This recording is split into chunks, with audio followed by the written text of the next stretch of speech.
Welcome to Paddling Adventures Radio.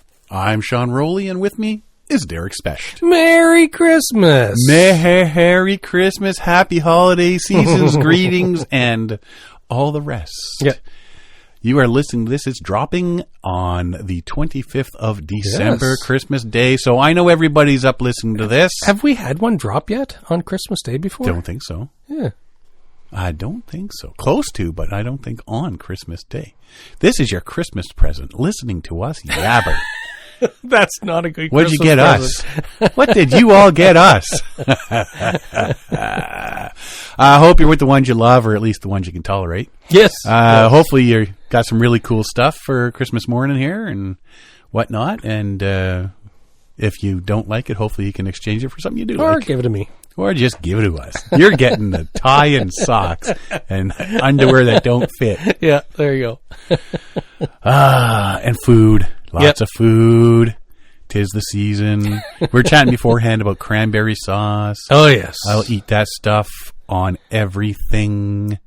So- I will eat it with a spoon. And you say you've had it made, homemade. We home make it every year. I never had. My mom, it was just one of the, she's busy, 7 kids in the family. So it was I tradition. figure one of those kids would have learned how to make cranberry sauce. Anyways, she always did the canned cranberries on Christmas and Thanksgiving and so on. Yeah, no, we always homemade. I need to make it one day. I need to learn. We were talking about this earlier. I need to learn how to make it. It's not that hard. Tracy's grandmother used to make it every year. And as she got older, we decided, well, let's take some of the burden off of her at Christmas time. And Tracy said, you know what? We'll make the cranberry sauce this year. Give us your special recipe. What is your special recipe? Because, she always had special recipes for different things. Yeah. And she looks Tracy square in the eyes and goes, it's on the back of the package. There was, and Tracy's giving her this look like, are you actually kidding me right now? The special cranberry sauce is the one on the back of the Ocean Spray package. We've been making it ever since. So simple. Cranberries, water, sugar, stir, boil. They all pop. You stir it up, let it cool, stick it in a jar, stick it in the fridge till turkey time. It's like, I don't know if it was my mother-in-law, but somebody in the family, they make really good chocolate chip cookies, and it's like, that's really good. And, a lot of people are protective of the recipes. Yes. And it turns out one of the best recipes you can make for chocolate chip cookies is on the back of the bag of chocolate chips. Right? I was shopping, and we found a picture frame, and it had a chocolate chip recipe in it, which isn't probably real. Yeah. So we tried it anyway one day. They're good cookies. It is actually a real chocolate chip recipe. Was it a handwritten recipe? No. It was inside a picture, right? Yeah. Instead of getting a photo frame of with a random photo, family? Yeah. I get the frame came with a recipe for chocolate chip cookies. And it's still sitting upstairs. Yeah. On our thing. It's not hung up or anything. Yeah. It's just sitting there. But the recipe's on the back of a bag. It's like, it's no mystery, but it's like, oh, I never thought of that. Right? We bought we got this box on our counter. We put recycle stuff in there instead of going out with every little thing. And then we go out and throw it into our blue box already and then put that box back on. And that's probably been there for 2 years. About 5 days ago. What was in the box? Well, the box was peaches. for what? It was a peaches box. Yeah, there was like a couple dozen peaches in there. Yeah. And then, so I just happened to flip the box over. There's a big peach pie, world's famous peach pie recipe or something on the bag. And I sent it to my wife, and then she's like, I didn't know that was there. So now apparently. We've never looked at the bottom. We've never looked at the bottom. There's recipes are being hidden around the world in various spots. Be aware of your surroundings. There may be a really good recipe there for cookies or cakes or sweet things. But you imagine the guy who designed or planned out the box that's going to hold the peaches from the peach farm, and he's like, plan the graphics. It's like you do at your work. Plan the graphics, and he goes, hey, usually they're white on the bottom, and this put a recipe on the bottom.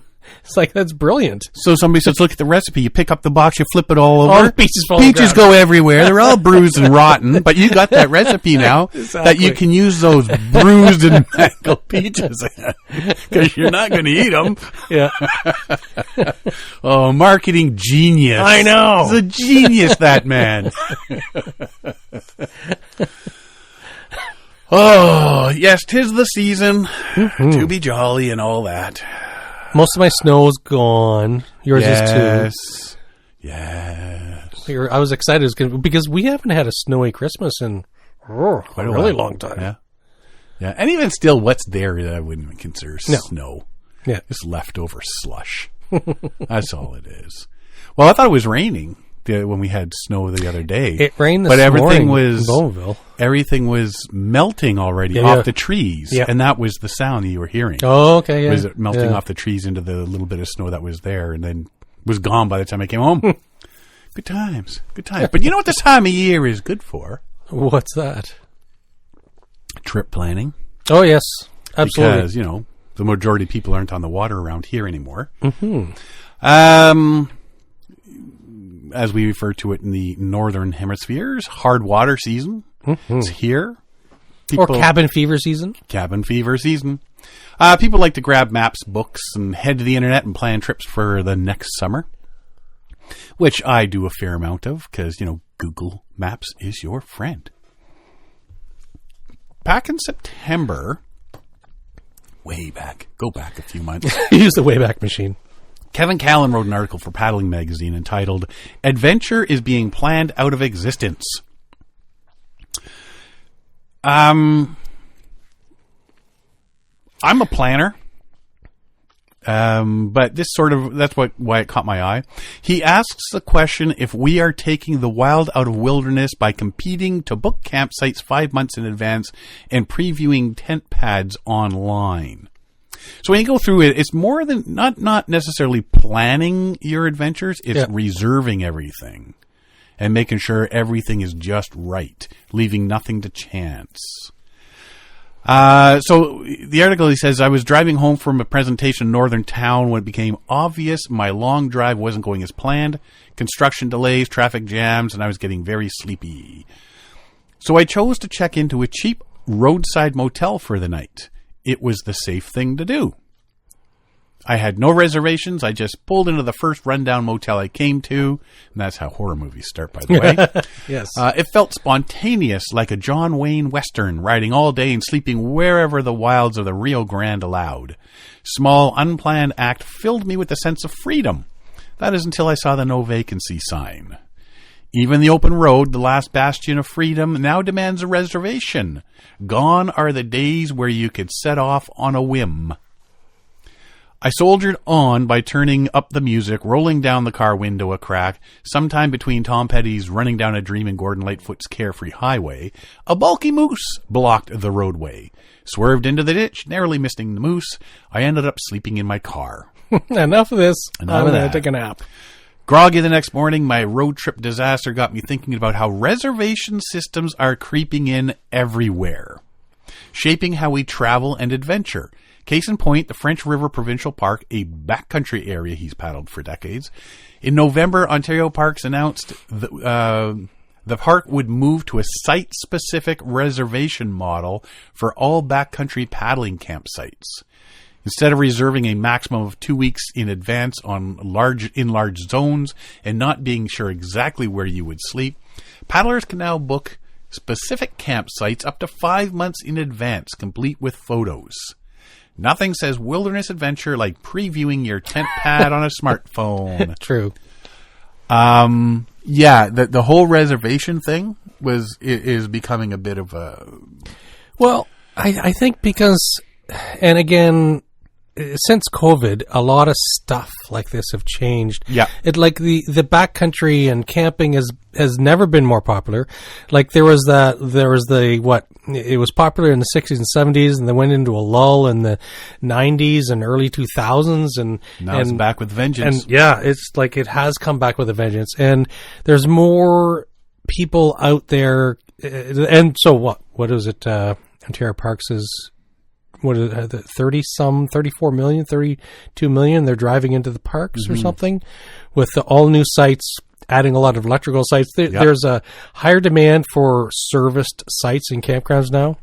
Yeah. It's just the way that things have gone. So with this popularity, they're seeing an issue in backcountry and people trying to race to get the campsite they wanted or finding everything busy. And like we're speaking of French River here, I have been avoiding French River because I've heard that it's very busy. Yeah. And so I just been avoiding it. I don't want to get the frustration of getting in there with family and it's like, okay, well, let's go on to the next one. Next thing you know, it's 8:00 at night and we were there a few years back. Mackenzie and I went in. And we got a site. We went in really early because I just want to, make the most of the day sort of thing. And we got a really good site. Found out later it was a very popular site that we took. Yeah. And the amount of people that paddled up to the site, saw us there, and then kept on going all day long. It was annoying. Everybody wanted that site. Everybody wanted the site, and it was like they'd all come just offshore. Like you can see my boats there and everything. Yeah. Like you don't need to come that close. They wanted to see the face of the guy that denied site. them. Yes, I curse thee. I sat there in my lawn chair, and every time somebody came by, I'd give them the stink eye. I just flipped them the bird. Threw things at them. That's like the Preacher's Point in Temagami.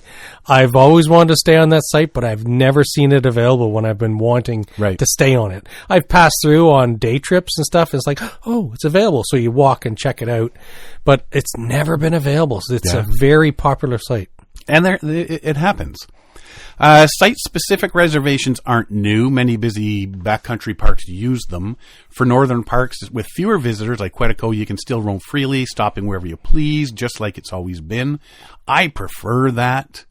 I do too. I am not a site-specific campsite. No, exactly. Fan. It's like one of my favorite things. It takes the spontaneity out of it. It does.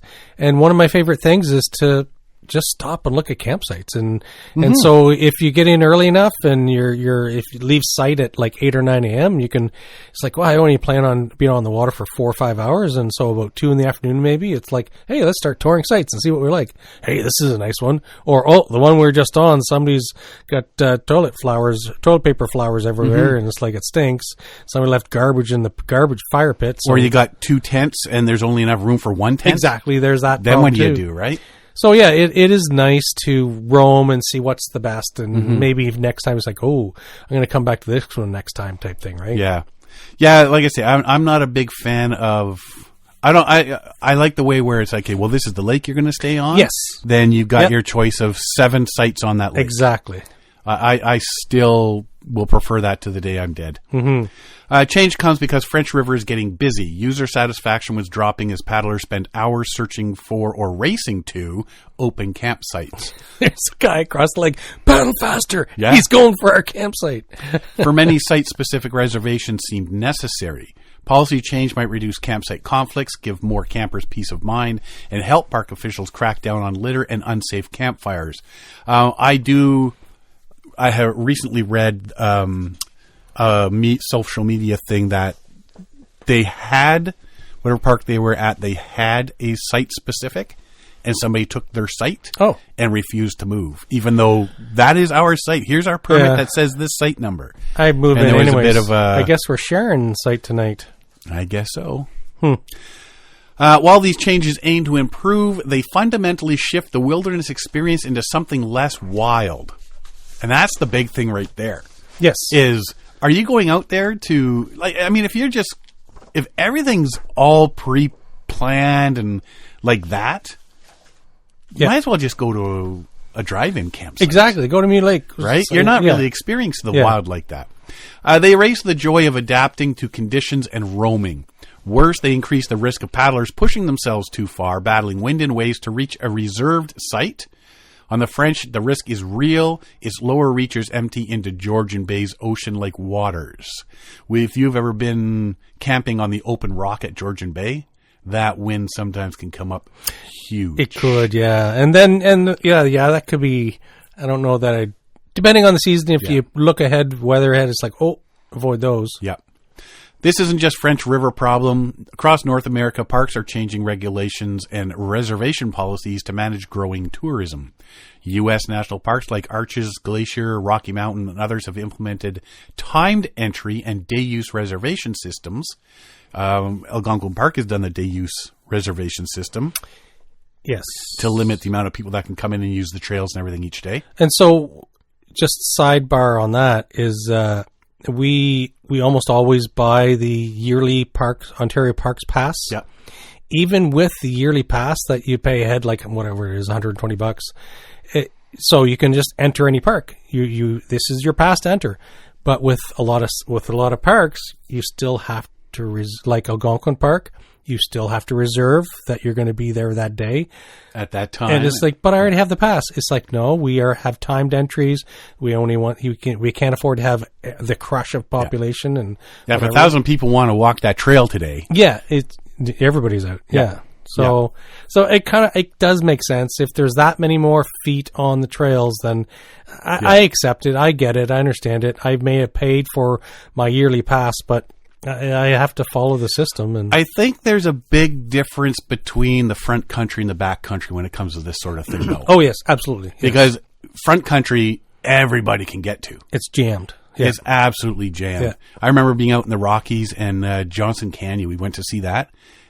And both sides of the road had cars parked up and down for a good kilometer or more. And then, so if you're parking there, then you got to walk a kilometer. Then you got to walk through the jam-packed parking lot, and then down the trails with just wall-to-wall people. Mm-hmm. So something like that, I fully agree with the, timed entries and stuff like that, just to keep the still, I mean, all of a sudden you get all these cars parked up and down. How long till somebody steps out and gets hit? Oh, yeah. Like accidents are going to happen. Somebody pulls out in the car. Yeah. And we did Cape Breton last summer. And so we talked at we were at the visitor center. We said, oh yeah, this is what our plan is. And they said, well, if you do the Skyline Trail, make sure you get there really early because at about 8:30 in the morning, the parking lot's full and the rangers will turn people away. It's like, oh, yep. So it's like one of those things. It's like, okay, everybody, it's 6 a.m. Get up. Like we have to go early if we want to park. So it was we got there early enough that Skyline Trail parking lot was only a quarter full, but by the time we got back and we left, it was packed. Yeah, and like I say, I think you got to draw a line between front country and back country when it comes to this sort of thing. 100%. While reservations may improve user experiences when compared to the alternative, they also alter what it feels like to explore landscape. In retrospect, I should have planned my road trip better and booked a motel before setting out. These days, it's foolish to travel without reservations. And see, I would never think about booking a hotel.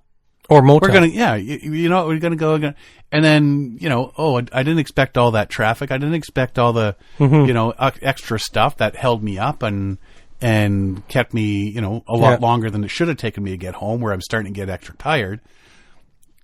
Like I wouldn't have reserved one. Yeah, and I would have been in the same boat. Back in the day, I would just pull over into a rest stop and sleep in the car. Yeah, but I can't do that with kids, right? I could force them into it, but it's like no, whatever the day took long, we need a hotel, yada yada yada. So it depends on the situation and who you have with you, right? These days, it's foolish to travel without reservations. Maybe the same is true for wilderness tripping. The go where the wind takes you mentality has faded, a relic of the past like John Wayne and his horse. Site-specific reservations cater to a world that craves convenience and certainty. And for me, that says a lot right there. That was the whole purpose of going out into the backcountry. Exploring, discovering, and like he says, if you can just look at your phone, that looks like a good site. I'll book that one. Yeah. They strip away a central tenet of backcountry, embracing the unknown. Yes. By trading unpredictability for security, we risk turning wilderness camping into another curated experience, a glossy brochure of what adventure used to be. The days of pulling over at a motel or pitching a tent wherever the river takes you are slipping away. Trips are being booked months in advance, leaving spontaneity and the spirit of adventure sleeping in the ditch. I me and my buddy, when we were in college, way back, I was reminded this week. We rode motorcycles, and one day we had class in the morning, and I said, let's go visit my parents for dinner in Ottawa. So we did the 5-hour drive on our bikes, the scenic route, went to my parents' house, and we're here for dinner, and my mom's looking like, what are you doing? Practicing spontaneity. And to this day, the two of us say, I'm just practicing spontaneity. Right? That's the thing between my mom and I now. But that was it. And then, have dinner, chit-chat with them for a bit, and then head back home on the bikes, get home after midnight, and then up early the next morning for class, But the spontaneity issue, the whole discovering, exploration, and like I said, you get to a spot that the only site left maybe only holds one tent. You got 2 tents. Well, you guys got to figure that out. Yes. That's part of it. Yep. Right? What happens if your campfire doesn't go? You got to learn how to figure something out. And that's what the whole, but by doing everything is reserved, everything is this, everything is that, you're losing. Yeah. You're losing it. We did Gasaway Peninsula, 2 or 3 years ago? Anyways, one of the final days after like Fort Leon and whatever, we did one too many hikes. We did one too many touristy things, and it's like, okay, well, we'll start looking for hotels, motels, whatever. Anyways, so right before we crossed over from Quebec into New Brunswick, it's like we need to find a place. So we pulled into a couple hotels and motels. It's like full. And then I can't remember what the name of the hotel was, but we stopped and we said, "What do you got?" And they said, "Sorry, we have no rooms." Oh. Where can we go? It's getting late. It's going to be dark in about half an hour. We need a hotel or something. We need to eat. We need supper, yada, yada, yada. And I was, well, sometimes people occasionally camp in our back parking lot. It's like, what? And they said, no, really, they do. It's like you park in the parking lot and just pitch your tent on the lawn. And we were camping. It was a camping trip. Right. And it's like, okay, so we weren't the only ones. So there's a couple people with camper trailers, and we were there, and we were the only ones in a tent. Right. And so boondocking, right? Yeah. So we were back there. We were like 10 feet from the car on their lawn next to the tennis court in Gaspé in Quebec. It's like, well, it worked. Right. And we still had to pay. Yeah. Which we got the continental breakfast or whatever in the morning because of it. So they said, it'll include breakfast. It's like, oh, this is so strange. It's a new experience. This is so weird. Yeah. Well, I like to plan. I mean, when it comes to trips. Yes. I like to do all my plans. They call me Dossier for a reason. I check my routes, how far I hope to go each day. I check the areas I'm planning to camp so I can, maybe I can camp near a waterfall or on a beach or away from that swamp filled with mosquitoes. Yeah. When I make my plans for a trip, though, they tend to be a guideline because sometimes things happen. Whether 14 beaver dams on a river instead of 2. Yes. You can't plan for that. No, when I went on the Moose River with Scott Robinson there, he was kind of wary because I had my plan for the next week and a half sort of thing. And day one, everything went sideways. And he just looks at me worried, and I go, well. He's like, you're kidding. I go, no. He says, you put all that time into the plan. Yeah, it's just a guideline, though. Yes. Like, if you can't veer from that if your trip is dead because you didn't get the site you wanted, or it took you a bit longer, or something you can't reserve or plan for, if that's what it takes to ruin it for you, then you don't need to be out there. Yes, correct. So how, for campsites on the river, there's no set campsites. Nope, Did you just find we had guidelines and stuff? Reading old trip guides and stuff and trip reports. I knew, okay, well, here, somewhere on this island, you should be able to camp. Here, they're supposed to be, they camped. Oh, okay. Another group camped here. Another, one guy camped there sort of deal. So I knew, okay, you know what? On my map, I marked potential campsite. Yeah. So when we knew we'd get near the end of the day or whatever, we're ready to call it a day, we'd look at these different spots and, you know what, that one looks pretty cool. Yeah. That'll fit us. And that was our campsite. So there was no specific site marked that that was our site for the day. Or Did you ever stay on a gravel bar or sandbar or anything? No. Always off the river? It was off in the trees? No, right on the river at Point. Yeah. We were when we got closer, because tides start to Oh, affect it. yeah. We were putting a stick in, Yeah. and one time it came up probably about a foot up from where the stick was at night. Mm-hmm. And that was probably about 8 feet from where we were actually camped. Oh, okay. Because then all of a sudden there was like a 10-foot cliff, and then like you couldn't camp in what was beyond Yeah, that. exactly. Yeah. So, but that was what it's all about, right? Who was it that was it Frank Wolf? Somebody was down in South America camping and the tide came in, or maybe it was West Coast, and Well, that's how a few and they people, started floating and Yeah. the tide came in and they were like, "Oh no." Yeah, it's not good. But all that being said, I do have to agree with Kevin. Having to reserve every little thing can put a damper on the whole It experience. can. It's overly planned, Yeah. and then you're really set to a timeline. It's like, Yeah. well, it's only it's what I could get. It's only an hour and a half between campsites, so let's do donuts in the middle of these lakes or whatever. Or it's like, we're gonna have to paddle 10 hours today to get to the Right. next campsite. And there's We a have thunder no lightning choice. storm. Exactly. We can't have Yeah. delays. We're up Or to- like I say, well, it's just one lake, a river, a long river, winding river. We can take our time, and then another lake, and we're there. Yeah. Yeah, but all of a sudden, you've got 14, 15 beaver dams, which weren't shown Yeah. on any. Yeah. And that takes time to haul all your stuff over those dams. exactly. Yeah. So, yeah, all of a sudden, your little 2-hour trip becomes 7 hours. You're like Tim River. Or a rock garden, and you're portaging everything for 2 kilometers. Yeah. Oh, low water.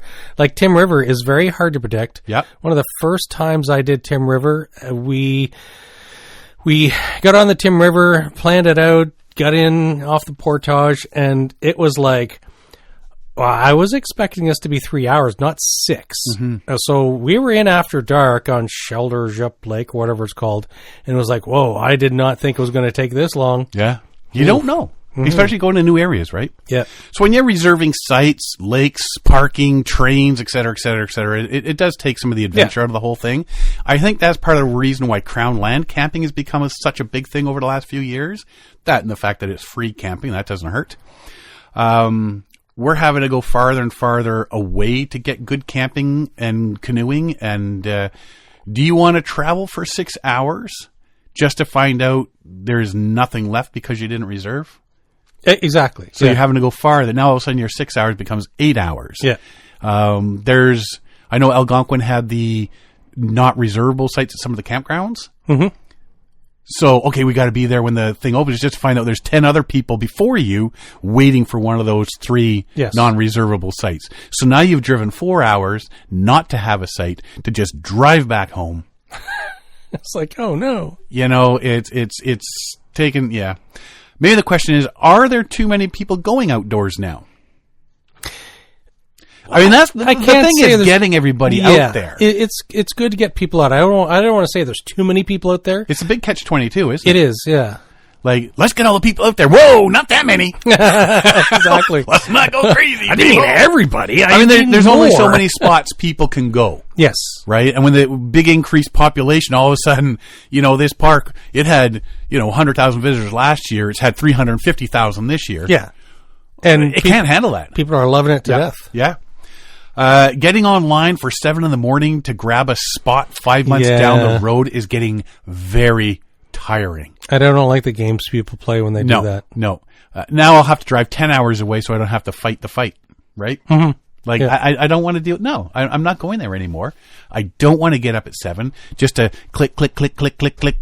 Oh, I didn't get the spot because I wasn't, somebody else's internet was better. Yeah. Like, I'm not fighting that fight anymore. Forget it. I will drive 12 hours to a put in if I know I'm going to You get freedom. get where I want to be. Exactly. Have that freedom. Yeah. So, I don't think it's the fact that they're planning. Like, I don't think it's being. I don't know if planned is the correct word. I think reserved. Adventure is being reserved out of existence. Yes. Yep. Because planning To me, in my opinion, planning is, not to go against the almighty Kevin Callan. Just kidding, Kevin. To me, you got to plan your trip. But I don't want to have to reserve the crap out of everything just to get there, right? So, just means now we got to go to the Yukon every weekend to go camping. That would be nice. Okay, and just to keep on this, I'm griping, turning into an old farts shaking his fist to get the F off my lawn. Get off my lawn, you darn kids. I love going onto Google Maps. Oh, yeah. Following waterways, potential campsites, especially on northern lakes. So, love that, being able to do that from my chair. So, little side story with that. Yep. And so over the years, Google Maps was getting better and better and better and better. And then suddenly some kind of privacy thing came in and they started downgrading their maps. So I remember looking at a lot of these northern rivers. I do a lot of this stuff. Yep. And I look at rivers as like, oh, there's a sandbar, there's this, there's that trail, there's a portage. I can see it. And now it's a bit more grainy. Yeah, it depends on where you're looking because you can see the definite difference. Sure. Right? Yeah. But they have reduced the not accuracy, the granularity of the backcountry, right? Mm-hmm. So I think they have, because I noticed they did it, especially residential, and so it's harder to really investigate a waterway, a river, looking for portages and sandbars and so on. When I do Google Maps on my neighborhood, yeah. When I do come by my house, mm-hmm. when I'm in front of my neighbor's house, my old Ford Ranger is still in my drive. I haven't had that since 2013. And then when I go a little bit farther, my Ranger disappears and my wife's 2008 Ford Escape appears, which we haven't had since 2017. You can pick the years that the car went by. So if you pick up in the upper left corner on the pick other dates, other years. So there's, in my old house, you can see it's like it wasn't there for long, but somehow the Google car went by right after I renovated a bathroom. So there's a toilet. That's yard. when you need somebody on it. It's like, so now for all history, Google Map is going to have my old toilet that I took out, right, sitting in the front yard. It's like, so redneck forever. Well, I like using that, and even if it's just finding, like the way what connects to what, and different lakes and stuff like that. I love it. When I'm sitting in my chair, when I'm out in my boat and I'm paddling, I want that paper map. I want my map case. I want that map that I've drawn everything on, little notes and all that sort of stuff. I'm not big on. I've not become one of those followers of technology, the GPS, the Garmin's, they're handy. Those units. They do serve a purpose, but I prefer like Algonquin Canoe Routes map, Clarity Canoe Routes map. Yep. I prefer them because it's something that I can have in a Ziploc bag ready to go at any moment, and I don't have to worry about it running out of battery. Right. And that's the thing. Same with my phone. My phone, I use it to do some quick pictures. I use it as the journaling thing because I used to bring a little pencil and paper, and now I just at the end of the day quickly type out my thoughts on the day, what happened and stuff like that. Other than that, I know there's people that sit there like nonstop looking at their Garmin. Yeah. Saying, okay, we got to go that way now, and we got to go around this island. Oh, look at this island. Let's zoom in on that island. No. I want to be able to and when I'm paddling, especially in wind and waves and stuff like that, I don't want to have to stop and get blown back half a kilometer because I'm trying to, we need to get around that island you over gotta there. Paddle back there. I've got my big map sitting here, in front of me on a backpack or something, right where I can see it so I can keep paddling and I can look at this map. Quick reference, exactly. I love the paper map. I love the fact that I can mark it up write my notes on it and stuff like that. And I'm not fiddling around. I don't need two hands on my Garmin to do stuff and stuff like that. So, came across this article, biologist and avid canoeist Jim Duncan. Nothing beats the old-fashioned way of planning a multi-day wilderness outing, pulling out a large paper map, gathering his traveling companions around it, and discussing the itinerary. I still have Ontario maps in my truck. Yeah. I transferred it from my old truck to my new truck. just in case, right? They mark up the paper with notations. C might indicate a planned campsite. P for a spot to portage the canoe. Some lines might denote a set of rapids. There's something satisfying about spreading a map out on your lap or table and talking about the routes, says 65-year-old Duncan, who studies owls and explores waterways in Manitoba and northwestern Ontario. Very cool. For more than 40 years, he's relied on Canada Map sales to get maps for his trips. Combination Office/store run by Manitoba government offers topographic maps, which are even better because they show you all the heights of land changes and stuff like that, right? Every corner of the province, descriptive maps of rivers, depth maps of lakes for anglers, land ownership maps, and more. A lot of info on that sort of stuff. For a few extra dollars, the maps also come waterproof. The store is set to close at the end of March. Because many maps are available online, and modern technology, such as handheld satellite navigation devices, is replacing printing material. This really annoys the crap out of me that we get pushed and bullied into using new technology. Yes. I was, and just case in point, I've always been against this. When everybody was switching to the big, fast Windows machines and stuff like that, I was still using Windows 3.1.1, and all of a sudden they're getting like this Windows 97 or 98 or whatever it was, and it get to the point where it says you cannot run this anymore. Oh yeah. And it's like, and I'm using DOS for stuff, and it's like I've got no choice but to do this now. And this to me is the same sort of thing. You've got to use the new stuff, or you can't use the old stuff because we're all moving in this direction. Why? Why do you, it's not always better. No, it's not. And we talked about talking about this as a topic, and I'd rather do it as a video than a map reading? Yeah, the map reading, the compass.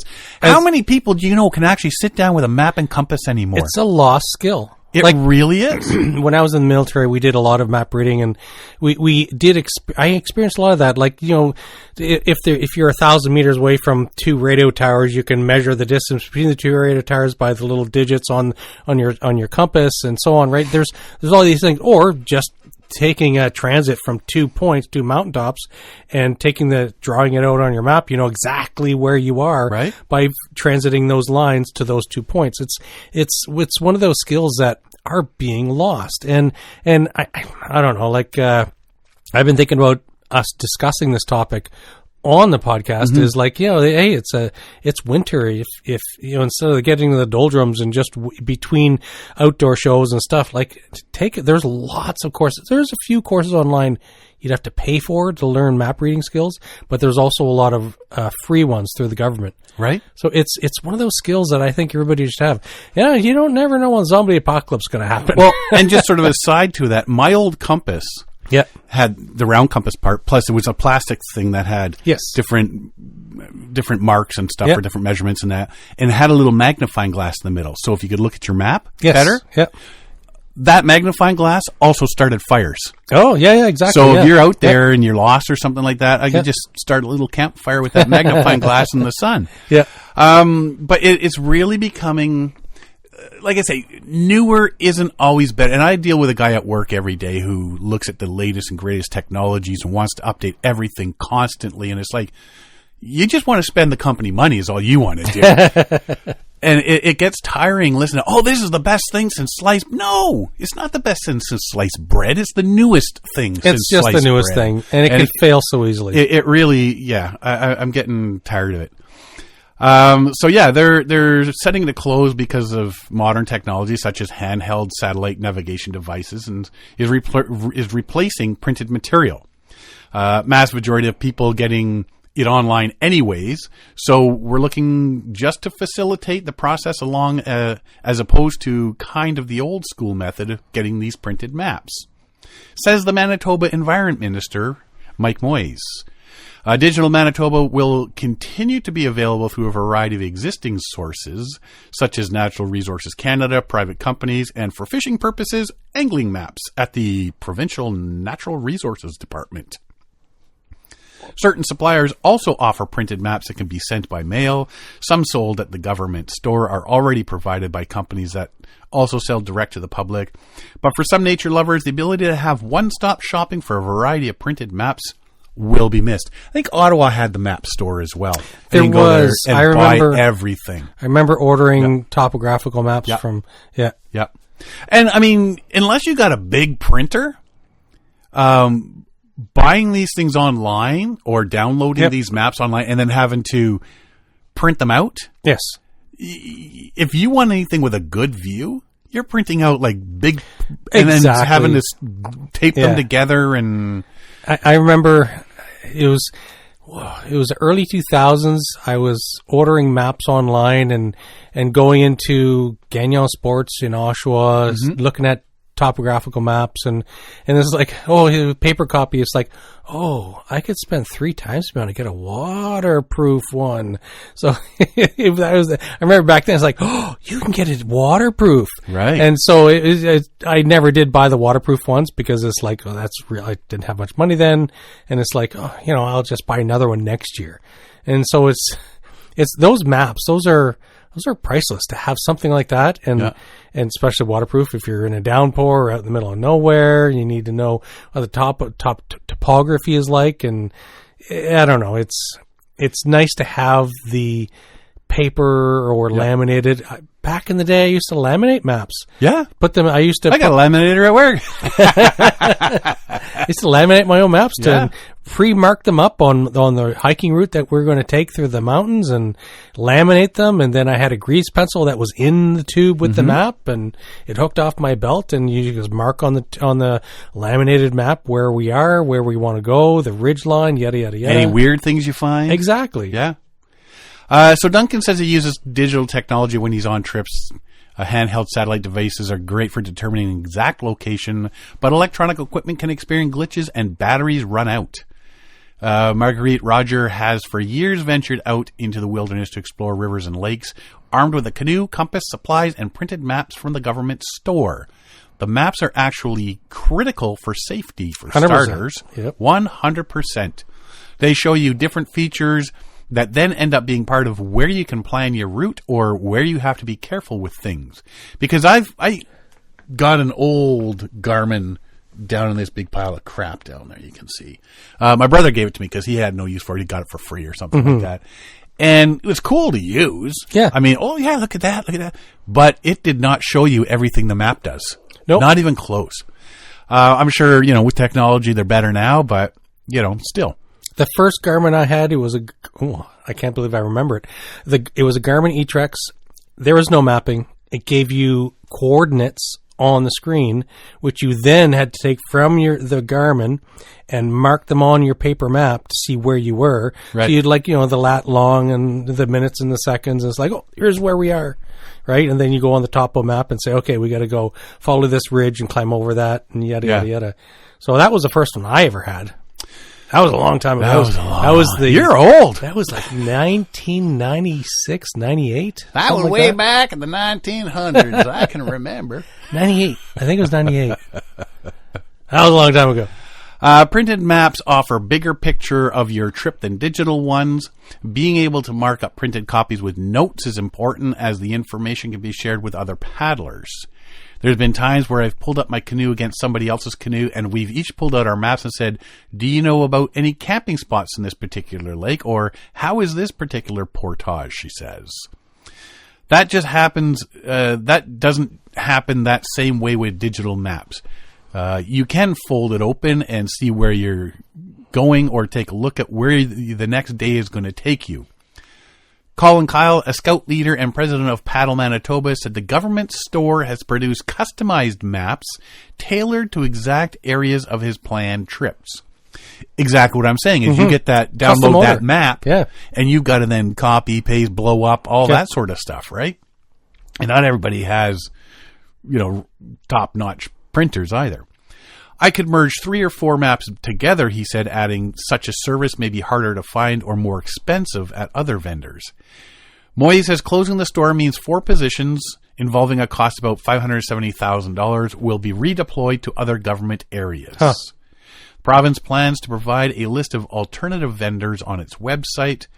If there's any Manitobans that have concerns about how to access these different maps or other resources, we're more than happy to help them navigate that as we kind of shift our mode of information.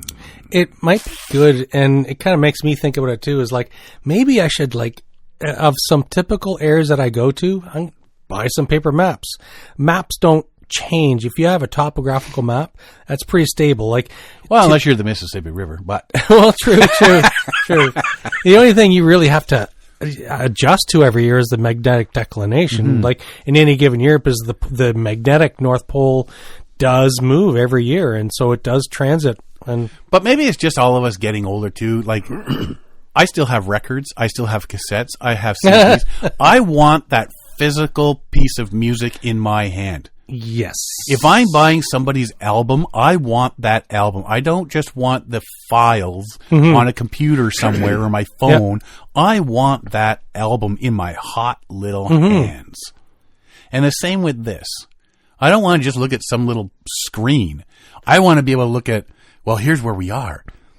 Oh, well, let's, at the end of the day, and you're around the campfire, well, look at way over here. This is way over here. And you're talking about, so you got the whole Algonquin tripping map in front of you. Yeah. And you're saying, oh no, I was way over here in the Barron Canyon. You're talking way over here on Bice Lake. Total opposite.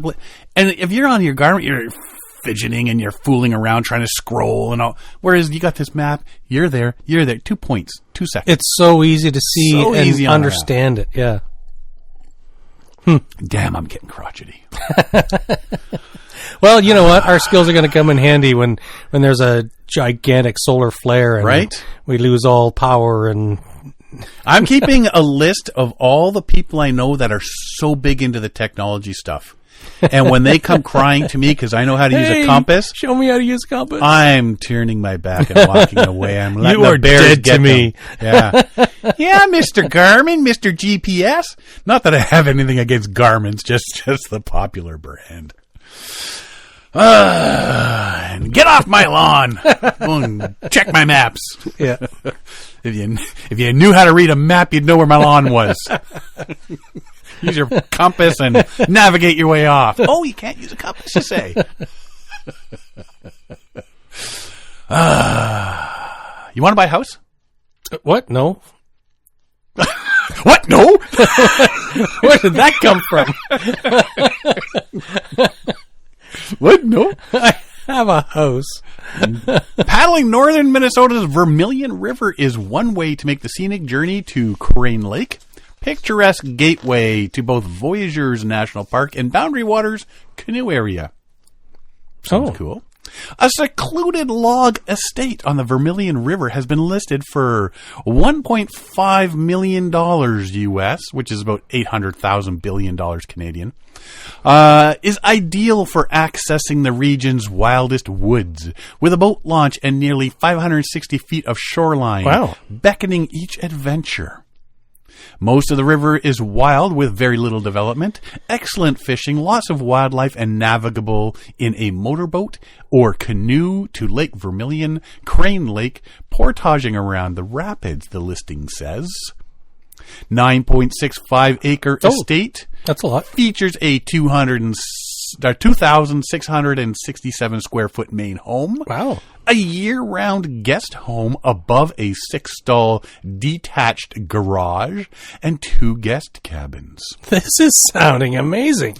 The spacious main home, built in 2010, is a handcrafted 3-bedroom, 3-bathroom log lodge with 2-story great room complete with a massive fireplace. The main floor primary suite features a hot tub, and river views can be enjoyed from the screened-in porch and deck. State is surrounded by old-growth pine forest, which adjoins Superior National Forest. Oh. You want to buy a house? Huh. Ah, it's not a no. That gives you access to, well, I can't afford it, but it gives you access to Superior National Forest, the Boundary Waters It's right there. Voyageurs is right there. Shoreline. Is it on a river or on a lake? What did it say? Sounds like it's a lake. Huh. Right?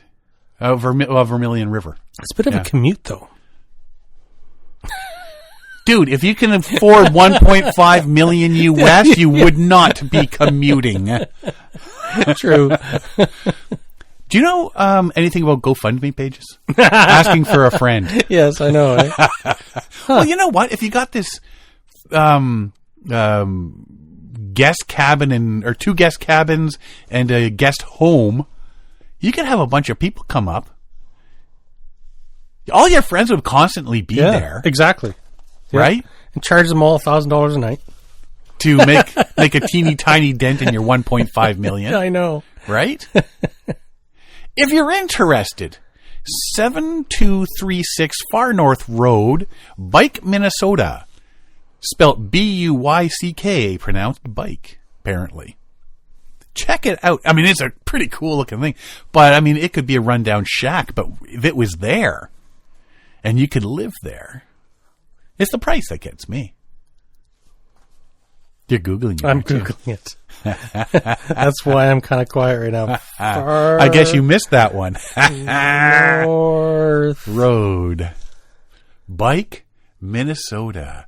Could you imagine, though, living there all summer and having access to all that paddling?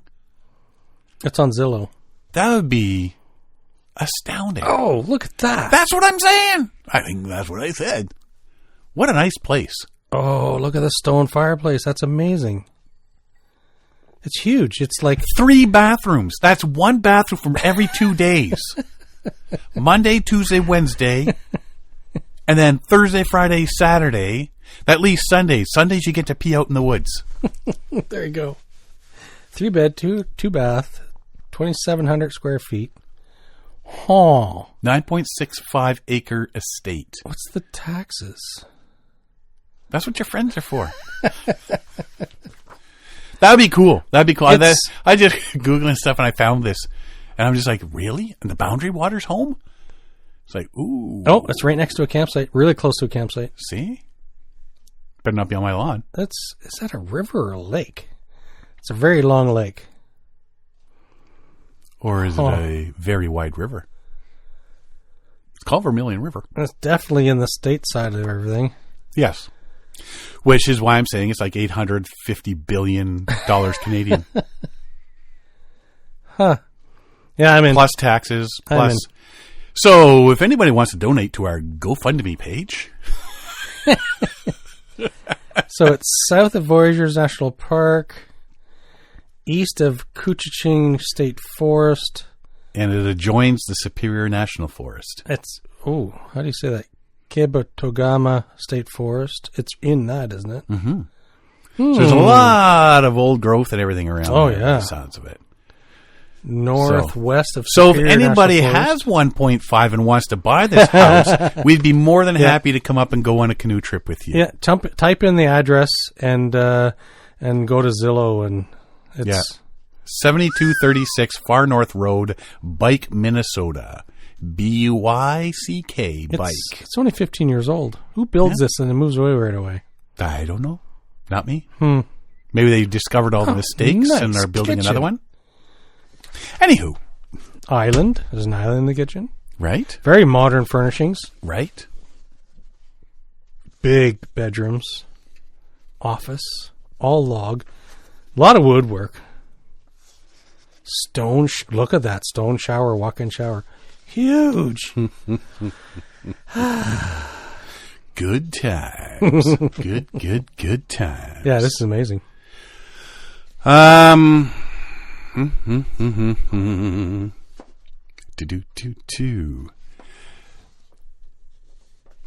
Speaking of nothing in particular, canoe clubs. Yes. Getting started with canoe clubs. Or, more to the point, starting canoe clubs.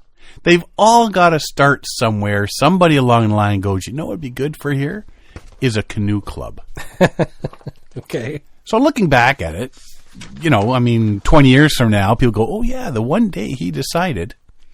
So when he's not serving and protecting local residents, Madison Sinnett enjoys nothing more than jumping into his kayak to blow off steam, stay fit, and take in the natural beauty of Penticton in the Okanagan Valley.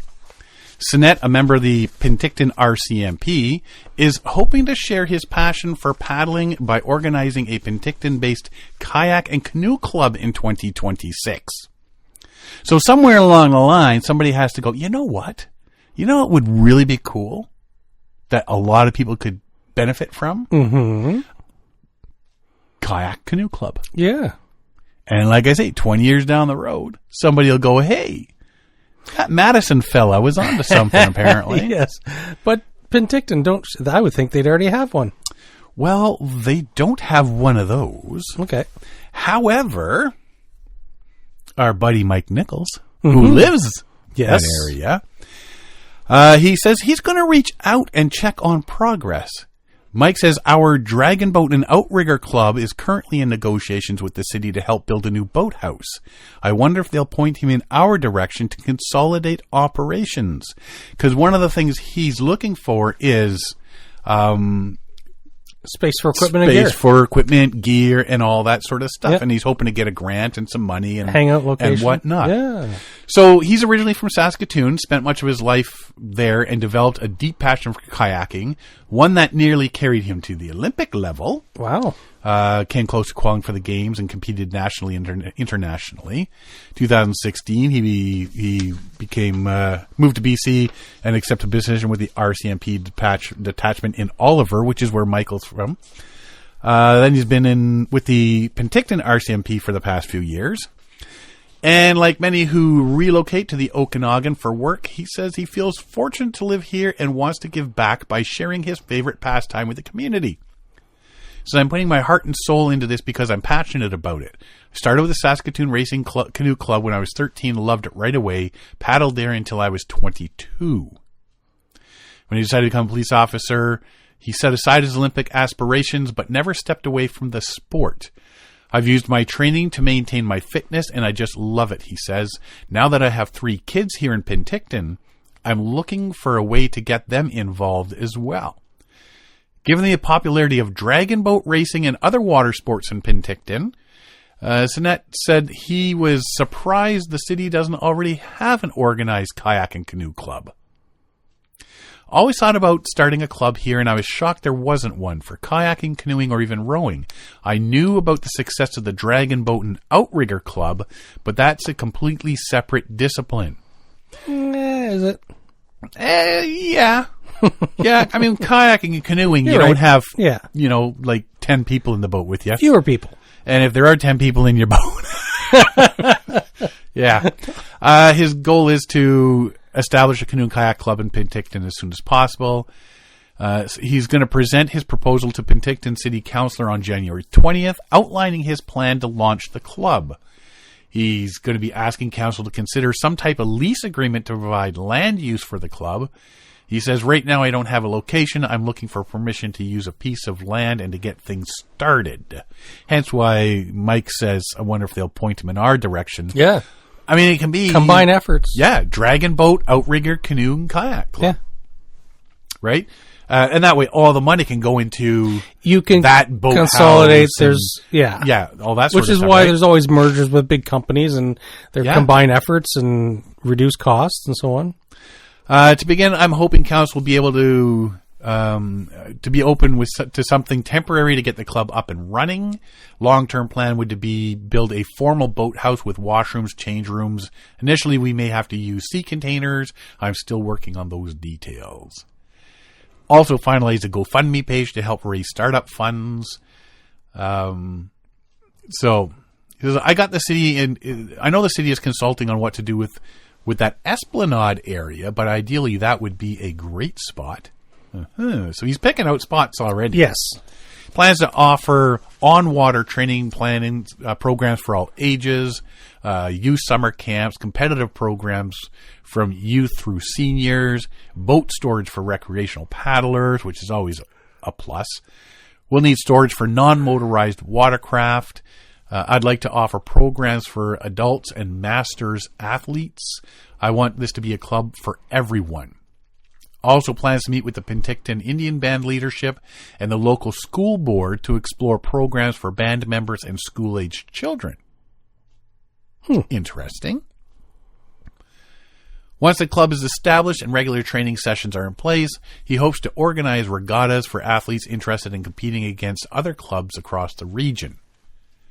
So yeah, I mean, this is he's taking this like He's taking it seriously. He's like totally seriously, and this is what we want to do. So I wonder if he maybe does, because the Dragon Boat and Outriggers have their thing going, and he wants this to become big and just centralized and not have those other two sports take away from what he wants to do. Yes. That's what it sounds like. I have a lot of support from Canoe Kayak BC, which has provided a letter of recommendation, he says. Strong paddling community across the region, the province, and many clubs have already expressed interest in donating equipment to help us get started. That's a bonus. Once approved and location is finalized, he believes the club could begin operations quickly. We can get people in boats fairly fast. My hope is to have paddlers on the water by spring. Really? That's pretty fast. That's aggressive. It's well, you know what? Looks like he's done the footwork. He's done the planning. He does have community connections within the paddling and racing community. Right. So he's built these community connections over his lifetime of racing and different clubs that he's been a part of. So it makes sense. He's the right person to be building these connections and improving on them and building a new club because he's got the experience. He knows the people. Penticton was once home to the Penticton Aquatic Club, and Synod has tentatively applied to use the name Skaha Aquatic Club. I want Aquatic Club in the name because it represents a wide range of water-based activities. While the focus will be canoe and kayak, we also like to offer lake swimming lessons out of the boathouse. It would bring kids from across the community. For those who excel, a long-term goal is to provide pathways to compete at the regional, provincial, and national levels.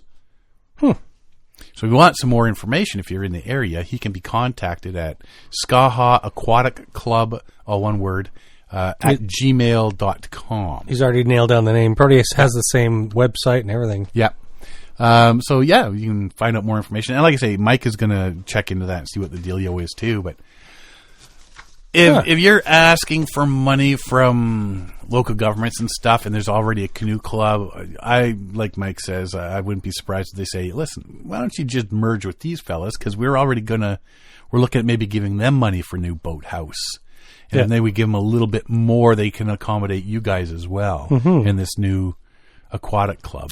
And you know what? He's good for him doing what he's doing, but it does make sense to combine efforts of an existing club, because then you can share a footprint, share resources, yada yada yada.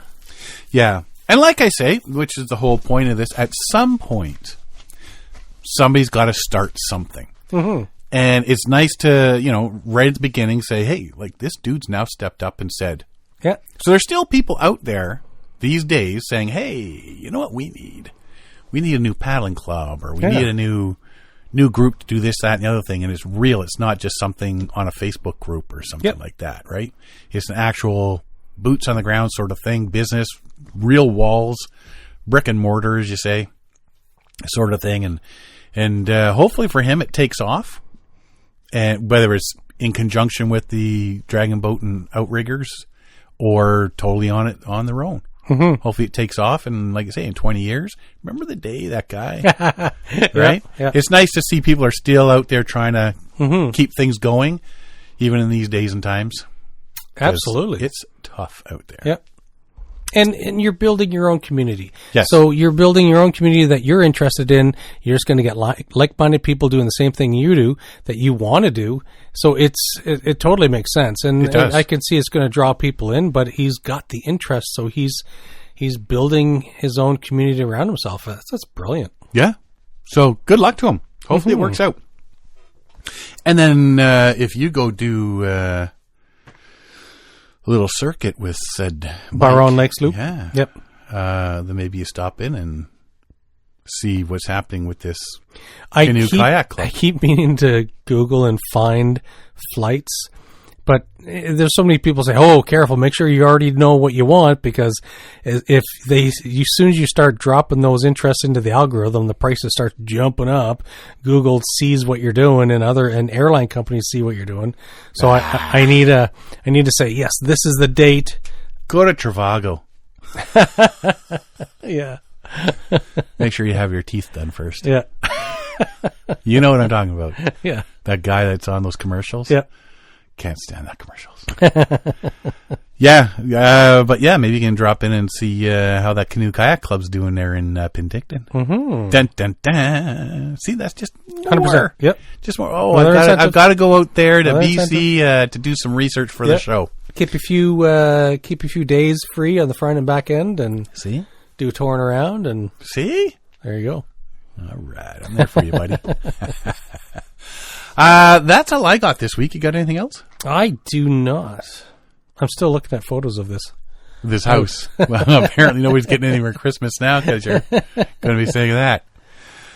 All right. Well, again, Merry Christmas, Happy Holidays to everybody. Yes. It is Christmas Day when you're listening to this, and thanks for listening. Or 6 months down the road. Or 6 months down the road. Yeah. Hope you got what you wanted for Christmas. Socks and a tie. That's all I got. Alrighty, well, if you want to find more about us, you can find us at paddlingadventuresradio.com. We're on Facebook, Instagram, and YouTube.